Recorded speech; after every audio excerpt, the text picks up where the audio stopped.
The story begins by introducing the lovers. Iris is a cheerful woman and Paul is a caring man. On that special night, Paul planned a surprise for Iris, a romantic dinner at the Sky Tower. A newly opened tallest building in their city Sky Tower has just held a lavish opening night.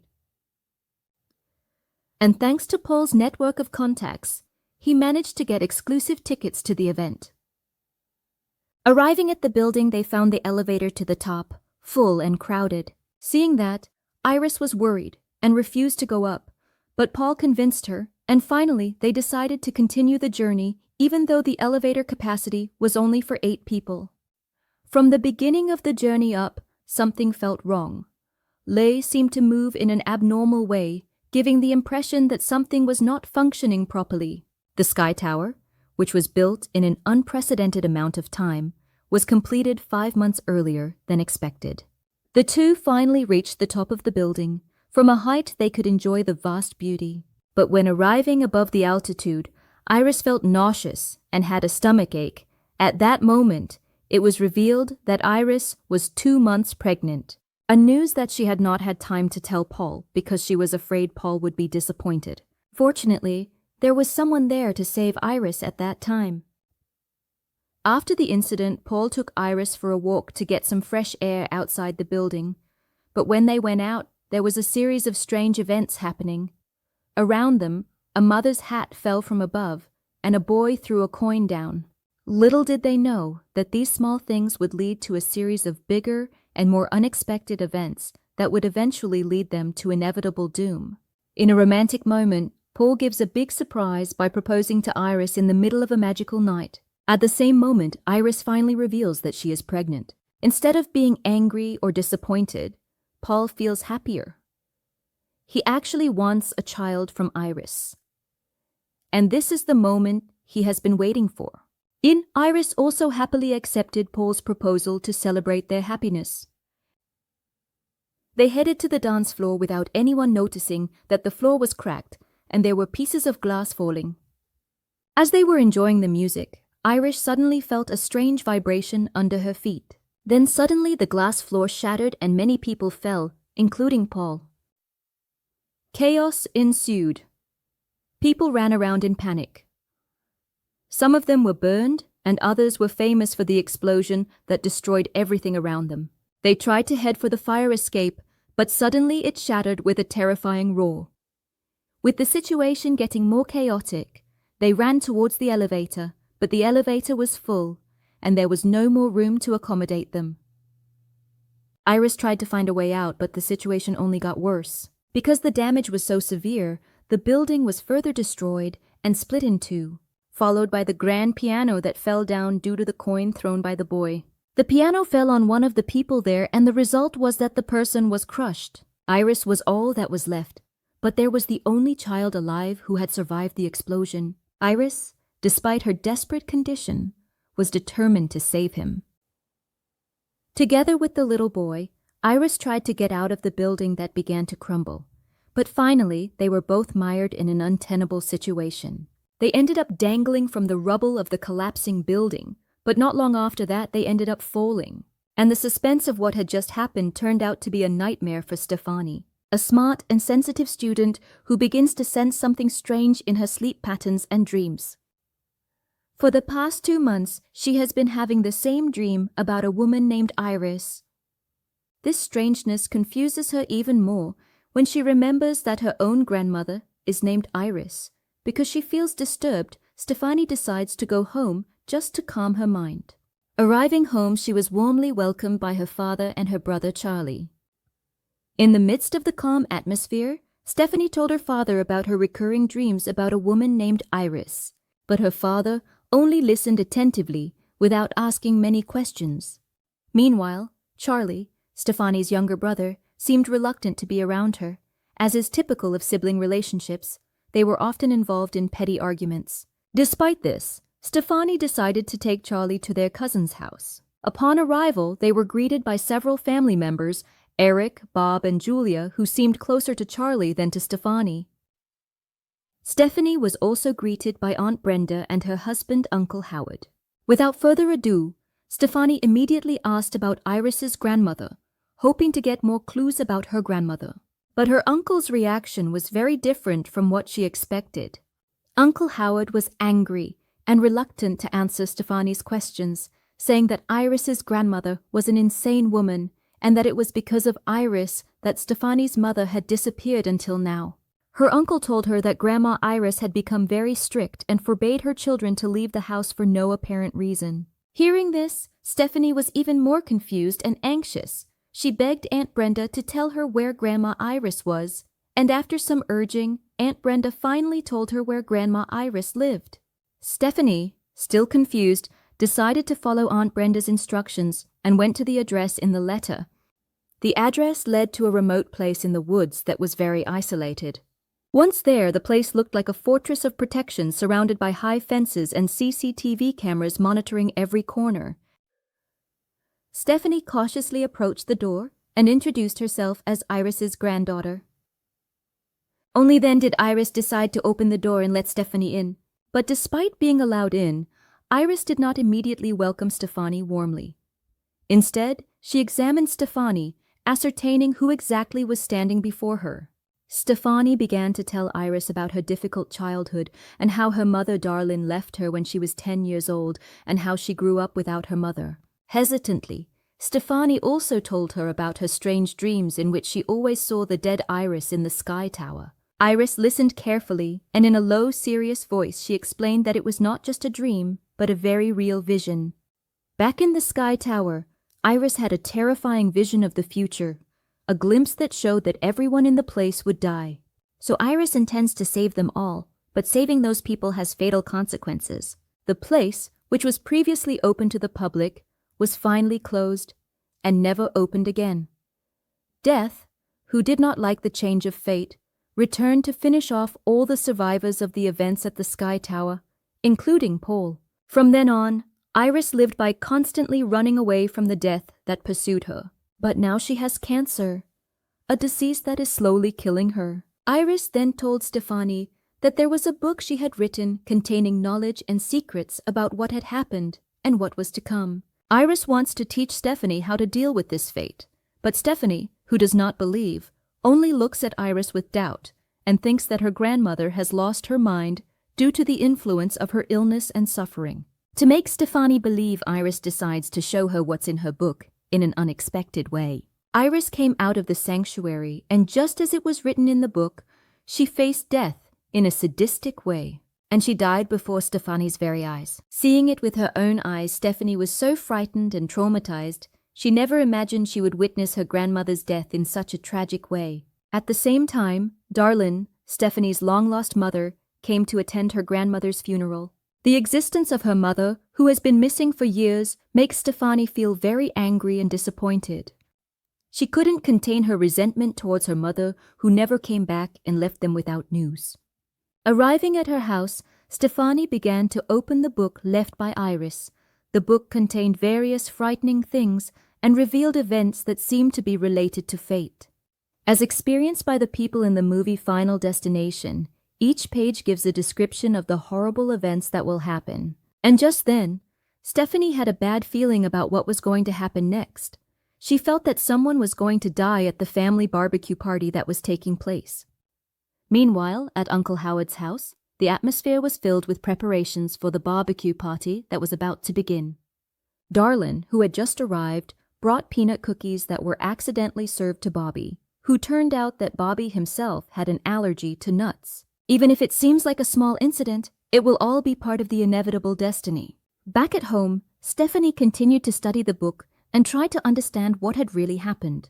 There she found patterns that seemed to lead to a series of terrible events. She has a premonition that there will be death at the barbecue. Back at the party, at the same time the children are playing on the trampoline outside, luckily Darlin sees a garden fork that has fallen under the trampoline. He felt something was wrong. His instinct told him that something bad was going to happen. Soon, Stefani arrived at the scene. Nothing seemed wrong at first, but suddenly the unexpected happened. Uncle Howard was killed in a terrible accident. Everyone present at the party was so shocked they couldn't believe what they had just witnessed. A worried Stefani immediately tried to explain everything to them, revealing that she had found a pattern and based on her observations and the clues in the book. Iris's grandmother was convinced that one by one everyone in their family would die. Stefani predicted who would die next. After Uncle Howard, Eric would most likely die, then Julia, then Bobby. After that death would pursue Darlin, then Stefani, and lastly, Charlie. Despite listening to Stefani's explanation seriously, Eric and Julia did not believe what Stefani said. They thought it was all just a coincidence. But even so, Stefani still felt the worry, and she knew that they didn't have much time. The scene then switches to Eric working at his tattoo parlor. As a tribute to his recently deceased father, he decided to get a DAD tattoo on his arm in memory of his father. But an unexpected incident occurred. While he was busy, the chain that fell accidentally hit his nose piercing, and the chain was stuck in Eric's nose. In a state of panic, Eric tried to remove the chain, but his efforts seemed in vain. Falling up and down, Eric continued to try to release the chain that bound his nose, while underneath there was flammable liquid starting to ignite. Things got worse and worse. Eric also had a tragic accident when his entire shop was destroyed by fire. The next day, Stefani began to worry because Eric hadn't answered her phone the night before. Together with Charlie, she decided to look for Eric. After searching around, they found Eric, who was saved by his favorite jacket that could withstand the heat of the fire, which made him survive death this time. Despite surviving, Eric still doesn't believe what Stefani said about death following them. Eric continued to ignore Stefani's warnings, even teasing and saying that he would never die. To challenge death, he even teased Stefani again when a garbage car passed by, as if Eric wanted to show that no one could defeat him. At the same time as Julia was jogging, an unexpected event happened to Julia, who suddenly fell into a garbage can and was immediately picked up by a garbage car. The garbage workers who were enjoying listening to the song did not realize what was happening. Whatever efforts they made were too late, and Julia's body was crushed by the garbage grinder. The incident left Stefani devastated to see one by one the people she cared about die in such a tragic way. Stefani felt confused and shocked, especially because Julia died before Eric, even though according to the pattern, Eric should have been the next victim. This incident led to the shocking fact that Eric was not Howard's biological son, but the result of an affair between Aunt Brenda and Howard. This fact revealed that after this, the next to die would be Bobby. With this knowledge, Stefani felt even more anxious and felt that they should immediately find a way to save Bobby. In her confusion, Stefani remembered something in Iris's grandmother's book. In the book it was mentioned that there was one person who managed to survive this deadly knock. And that person has the initials JB. Darlin, who heard this, remembers that JB is an old friend of Iris's grandmother who now works at a hospital. They quickly rushed to the hospital to find JB, hoping that he could give them a clue or a way to stop this death curse. On the way, Darlin and Stefani begin to repair their relationship. Darlin finally opens his heart and tells the reason why he left Stefan and Charlie in the first place. When they arrived at the hospital, they immediately looked for JB and finally found the figure they had been looking for. It turns out that JB is the little boy who was saved by Iris at the Sky Tower. JB reveals that Iris is actually hiding to protect them all because she knows death will continue to pursue them. All this time it was JB who helped Iris to protect them. JB then explained that there are two ways to stop this curse of death. The first way is to finish someone's life and take the rest of his life. The second, riskier way is by going into suspended animation, then resurrected by the doctors. Although the second option seems more humane, JB warns that it is very risky. Finally, JB reveals that he has given up and is just enjoying the rest of his life because he feels he can no longer help them. With his final words, JB reminds them all to enjoy every second of your life because it is precious. After JB left them in deep confusion, Darlin tried to win his children over, even though they were feeling increasingly anxious about what to do next. At the same time, Bobby and Eric had disappeared from there. Eric and apparently had a plan to circumvent the death curse by making Bobby die first, and then Eric would resurrect him to avoid death. They agreed to try the plan, Eric bought food containing nuts, hoping to trigger Bobby's allergies, which would put his life at risk. However, the plan did not go smoothly from what he expected. There were disturbances and death instincts that began to be felt. After that, they entered the MRI room and accidentally activated the device. Eric, who immediately realized the situation, went out to find a wheelchair and brought the chair so he could immediately take Bobby to the ER later. Bobby begins to eat chocolate filled with peanuts, which immediately triggers his allergies. He begins to have difficulty breathing. The MRI machine, which was previously active, now continued to increase its magnetic power and sucked in all the metal objects around it. Unexpectedly, the increasingly powerful MRI device finally destroyed everything around it, including Eric, who was also attracted because of some of the metal in his body, so that it killed Eric. Bobby, who is now in a bad condition, tries to take the allergy antidote that is in Eric's hand.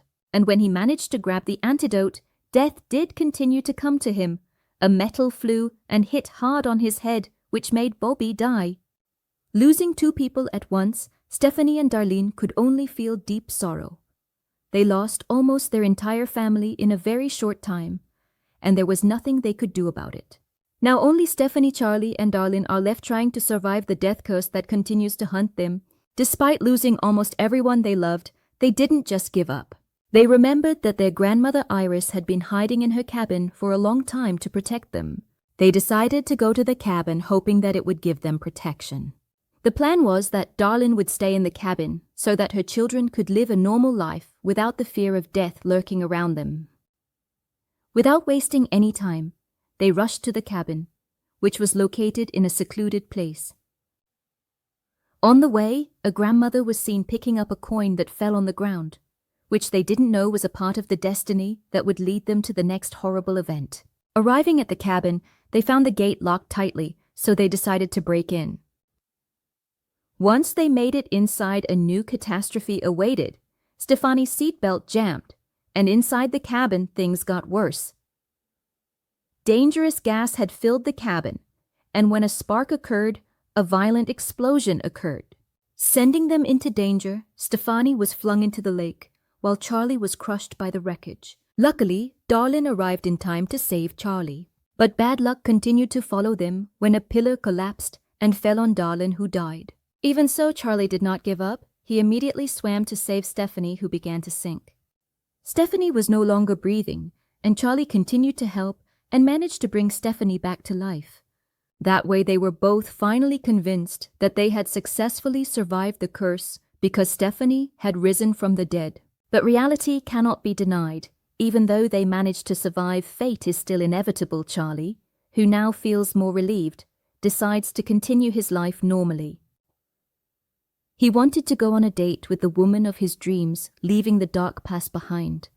Behind Stefani drove her sister with best wishes. As they walk away, we again see the grandmother who picked up the fallen coin.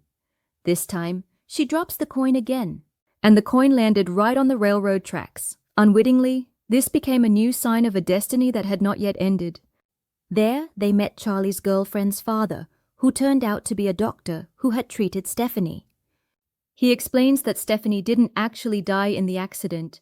She just fainted due to water ingress, and thanks to Charlie's efforts, Stefani was saved. And meaning that the curse has not been broken, and death must come again, Stefani then begins to look around, and Stefani feels the signs like coming back. A train goes off the track and almost hits Stefani and Charlie, but when they survive, it turns out that it was some big wood that finally made them die. Thank you for watching and listen this recap to the end. See you in the next content.